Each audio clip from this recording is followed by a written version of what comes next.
అదే RTV app వార్తల్ని క్షణాల్లో చదివే అవకాశం ఉంటుంది. ఒక న్యూస్ పేపర్, ఒక టెలివిజన్ ఛానల్ మీ చేతుల్లో ఎప్పుడు ఉంటాయి. ఒక అమ్మాయిని మైనర్ బాలికని 9వ తరగతి చదువుతున్న ఒక మైనర్ బాలికని అతి కిరాతకంగా హత్య చేయడం అనేది మనందరం కూడా చూస్తున్నాము. అక్కడ ఆల్రెడీ టీమ్స్ కూడా దాని మీద వేస్తున్నాము.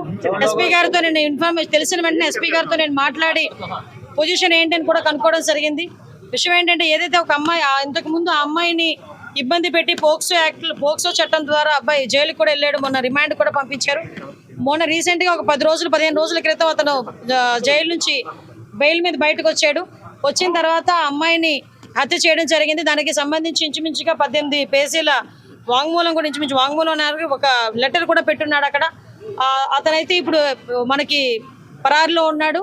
ఎట్టి పరిస్థితుల్లోని కూడా పోలీస్ డిపార్ట్మెంట్ అంతా కూడా సుమారుగా 8-9 బృందాలు కూడా ఏర్పాటు చేయడం జరిగింది. అన్ని బృందాలు కూడా ఈరోజు అతనికి పట్టుకోవడానికి ప్రయత్నం కాదు, ఎట్టి పరిస్థితులు పట్టుకొని తీరుతాయి. ఎందుకంటే చట్టం ముందు ఎవరు కూడా తప్పించుకునే పరిస్థితికి లేదు. డెఫినెట్గా ఎవడైతే హత్య చేశాడో అతన్ని ఇమీడియట్గా మేము పట్టుకునే ప్రయత్నం కాదు, పట్టుకొని తీరుతాం. డిపార్ట్మెంట్ వాళ్ళకి కూడా చాలా క్లియర్ ఇన్స్ట్రక్షన్స్ వెళ్ళి చంద్రబాబు నాయుడు గారు, లోకేష్ బాబు గారు, పవన్ కళ్యాణ్ గారు కూడా దీని మీద ఆరా తీయడం జరిగింది, నాతో మాట్లాడడం జరిగింది. డెఫినెట్గా ఎట్టి పరిస్థితుల్లోని నిందితుడు ఎవరైతే ఉన్నాడో అతి తొందరగా వీలైతే ఈ రోజు రేపట్లోనే నిందితుడిని పట్టుకొని అరెస్ట్ చేసే పరిస్థితి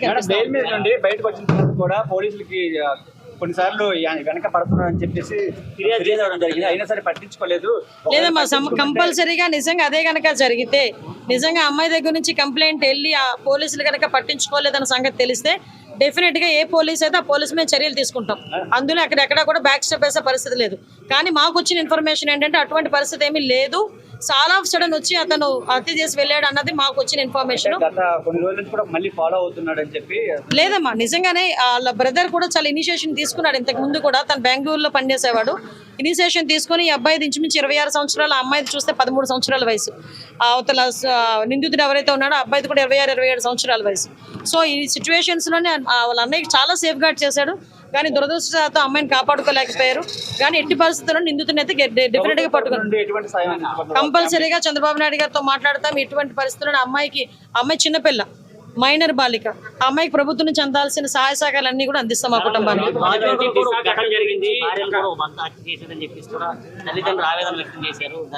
అమ్మ, విషయం ఏంటంటే మేము చాలా సందర్భాల్లో చెప్పున్నాము, చాలా సంఘటనలు జరుగుతున్న సందర్భంలో పోలీస్ డిపార్ట్మెంట్ వాళ్ళు కూడా చాలా ఫర్మ్గా ఉన్నారు. లాస్ట్ టైం మీరు చూసారు, చీరాల సంఘటన జరిగిన తర్వాత సుమారుగా 36 గంటలు నిందితులను పట్టుకొని మేము రిమాండ్ కూడా పంపించుకోవడం జరిగింది.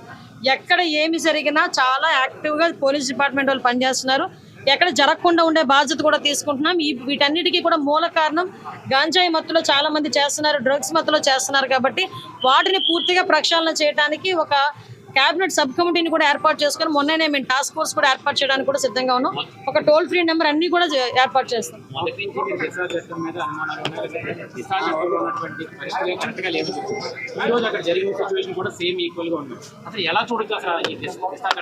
దిశ చట్టమే లేదండి. చట్టం లేని దాని గురించి మీరు మాట్లాడుకోవడం అనవసరం. ఫస్ట్ థింగ్, దిశ చట్టం అనేది లేదు కాబట్టి దిశ చట్టం గురించి మాట్లాడుకోవాల్సిన అవసరం లేదు. ఇప్పుడున్న చట్టాలను బలోపేతం చేసుకుని మనం ఫర్దర్గా ఎటువంటి ఇబ్బంది లేకుండా చూసుకునే బాధ్యత తీసుకుంటాం. న్యాయ సలహాలు కూడా న్యాయ నిపుణుల సలహాలు కూడా మేము తీసుకుంటాం. మరిన్ని వీడియోస్ కోసం ఛానల్ ని సబ్స్క్రైబ్ చేయండి. లేటెస్ట్ అప్డేట్స్ కోసం వాట్సాప్ ఛానల్ ని ఫాలో చేయండి. అండ్ లింక్ డిస్క్రిప్షన్ లో ఉంది.